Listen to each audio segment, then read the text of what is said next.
दगड़ियों ये देखा भाई प्याज यमक और ये मटर ना, ये देखा जगमग फूल बैठे हैं, फली भी लगी ना। तो ये जरूर बताए दगड़ियों कैसा प्याजा पता चला और कहते हैं मटर चला। तो ये देखो खूब फली लगी, तो मैं जरूर भेज दियो दगड़ियों एकदम सस्ता भाव में। ये देखो, और अगर तुम ते लहसुन लहसुन में आगे रोटी खा ला, लहसुन का पात का भी चला।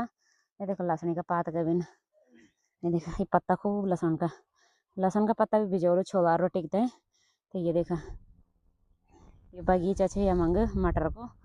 आप ते जरूर मटर भिजवे दियो, आप जरूर कमेंट करें।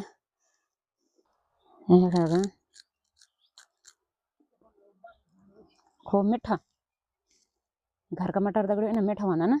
क्या हाँ दगड़ो, तो मैंने बन हाथ मोला करता नहीं खानी चाहिए, नहीं खाना दगड़ो हम पहाड़ी लोग ना, हम तो नहीं खाना।